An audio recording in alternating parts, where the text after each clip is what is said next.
Hello students. तो आज की वीडियो से हम एनसीईआरटी बुक को स्टार्ट करेंगे। जो न्यू एनसीईआरटी है 2023-24 वाली, हम उसको स्टार्ट करेंगे। जो रिड्यूस सिलेबस है उसको हम नहीं करेंगे, जो हम न्यू एनसीईआरटी है उसको हम करेंगे। तो आज की वीडियो से हम रिलेशन एंड फंक्शन चैप्टर को करने वाले हैं, जो कि आपका चैप्टर नंबर 1 है, जिसका आज हम इंट्रोडक्शन पढ़ेंगे। मतलब कि इस एक्सरसाइज के अंदर हम क्या क्या पढ़ने वाले हैं उन सब को हम पढ़ेंगे। तो आइए देखते हैं क्या होता है रिलेशन एंड फंक्शन, और उसके अंदर जो भी इंपॉर्टेंट चीज़ें हैं वो इंट्रोडक्शन में आपको पढ़ा दी जाएंगी। उससे आपको एक्सरसाइज में कोई भी दिक्कत नहीं होगी। तो देखते हैं रिलेशन एंड फंक्शन में क्या है। तो चैप्टर का नाम है रिलेशन एंड फंक्शन, और हम इसका इंट्रोडक्शन पढ़ेंगे। इंट्रोडक्शन में हम सबसे पहले पढ़ेंगे ए इंटू बी निकालना पढ़ेंगे हम। मतलब कि ये एक कार्टेशियन प्रोडक्ट होता है, जो कि हमारे रिलेशन एंड फंक्शन में जब हम क्वेश्चन को सॉल्व करेंगे तो ये बड़ा काम आता है। जैसे कि मान लीजिए आपको ये ए सेट दिया है और ये बी दिया है। वैसे आप फंक्शन और चैप्टर को पढ़ेंगे तो जो 1.2 है इसको डोमेन बोलते हैं, इसको को डोमेन बोलते हैं। लेकिन ये सेट 1 है, ए सेट ए है और ये ए है और ये बी है, ये ले लिया हमने। अब हमको निकालना है क्या, ए इंटू वी निकालना है। तो ए इंटू वी हम कैसे निकालते हैं वो देखते हैं। देखिए यहाँ पर मैंने निकाला भी और आपको बता देता हूँ। जैसे कि हमने यहाँ पर ले लिया 1, तो 1 का इंटू पहले हम 1 के साथ 1 को लेंगे, फिर 1 के साथ हम 2 को लेंगे, 1 के साथ 1 को लेंगे, 1 के साथ 2 को लेंगे, 1 के साथ 3 को लेंगे और 1 के साथ 4 को लेंगे। तो इस तरह से हम इसका ए इंटू वी निकालते। फिर हम 2 को ले लेंगे, 2 के साथ 1 को लेंगे, 2 के साथ 2 को लेंगे, 2 के साथ 3 को लेंगे और 2 के साथ 4 को लेंगे। फिर हम 3 को ले लेंगे, 3 के साथ 1 को लेंगे, 3 के साथ 2 को लेंगे, 3 के साथ 3 को लेंगे और 3 के साथ 4 को लेंगे। फिर हम 4 का भी उसी तरह कर सकते हैं। 4 का मैं आपको करके दिखा देता हूँ। जैसे 4 के साथ 1 ले लिया, 4 के साथ 2 ले लिया, 4 के साथ 3 ले लिया और 4 के साथ 4 ले लिया। तो इस तरह से हम कार्टेशियन प्रोडक्ट कर सकते हैं ए इंटू बी का, और इस तरह से हम उसको निकाल सकते हैं। ये हमारे किस में काम आएगा, जब हम एक्सरसाइज को करेंगे। तो इस तरह से हम Cartesian product A into B निकाल सकते हैं। आगे देखते हैं आगे क्या है।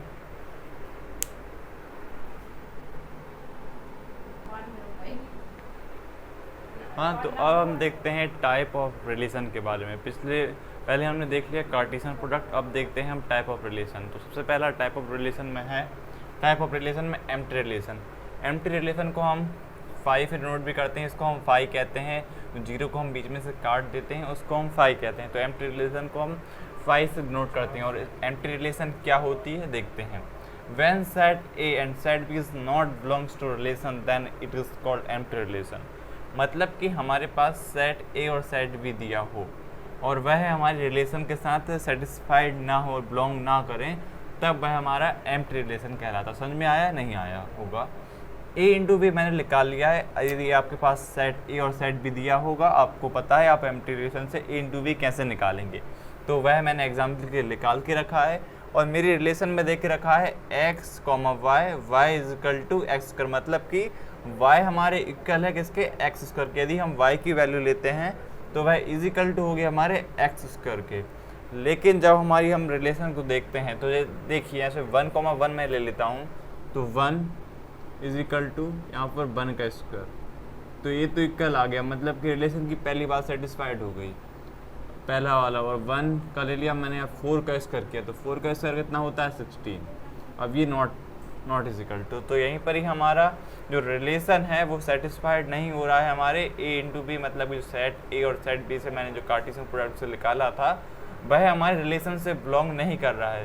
तो यही यहाँ पर लिखा हुआ था, when set A and set B is not belongs to relation then it is called empty relation. मतलब कि जो हमारे रिलेशन से सेट ए और सेट बी बिलोंग नहीं करते हैं, तो उसे हम एम्प्टी रिलेशन कहते हैं और उसे हम 5 डिनोट करते हैं।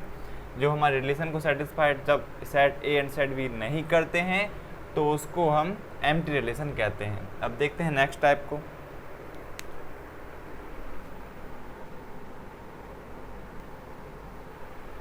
अब देखते हैं हम सेकेंड टाइप, वो की है यूनिवर्सल रिलेशन। इसके अंदर 3 तरह के रिलेशन आते हैं। पहला रिफ्लेक्सिव, दूसरा सिमेट्रिक, तीसरा ट्रांजिटिव। इस पूरी एक्सरसाइज 1.1 के अंदर हम इन तीनों की पढ़ेंगे, तो इनको आप अच्छे से समझ लीजिएगा। पहला है रिफ्लेक्सिव रिलेशन। अब रिफ्लेक्सिव रिलेशन क्या होता है, मतलब कि ए कॉमा ए हमारी रिलेशन के साथ यदि बिलोंग करता है तो वह हमारा रिफ्लेक्सिव रिलेशन कहलाता है। अब आपको कुछ समझ में नहीं आया होगा। मान लीजिए हमारे पास रिलेशन दिया हुआ है ऐसा कुछ, ये हमारे पास रिलेशन दिया हुआ है।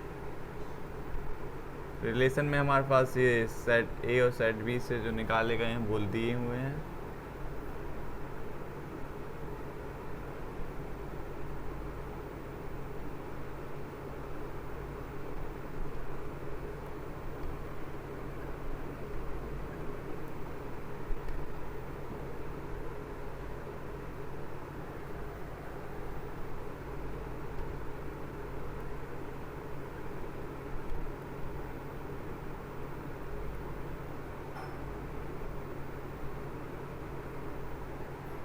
ये हमारे पास पूरा रिलेशन दिया हुआ है, इतना ही ले लेते हैं। ये हमारे पास पूरा रिलेशन दिया हुआ है, या मैंने एज्यूम किया है कि ये हमारे पास रिलेशन दिया हुआ है। अब रिफ्लेक्सिव रिलेशन क्या होता है, मतलब कि ए कॉमा ए जब हमारे रिलेशन के साथ बिलोंग करे। अब ए कॉमा ए मतलब दो ही एक जैसे डिजिट जब हमारे रिलेशन के रिफ्लेक्सिव रिलेशन के साथ बिलोंग करेंगे तब वह रिफ्लेक्सिव रिलेशन कहलाएगा। मतलब कि अब इस रिलेशन को देखें तो 1 1 2 2 3 3 ये सब हमारे रिलेशन में, मतलब कि 1 1 ए हो गया, 2 2 भी ए हो गया, 3 3 भी, मतलब एक जैसे दो डिजिट तब हमारे रिलेशन के साथ बिलोंग करते हैं तो वह हमारा रिफ्लेक्सिव रिलेशन कहलाता है।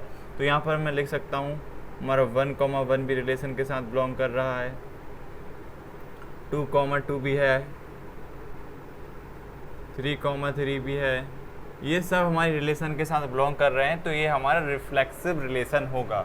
अब दूसरा है सिमेट्रिक रिलेशन।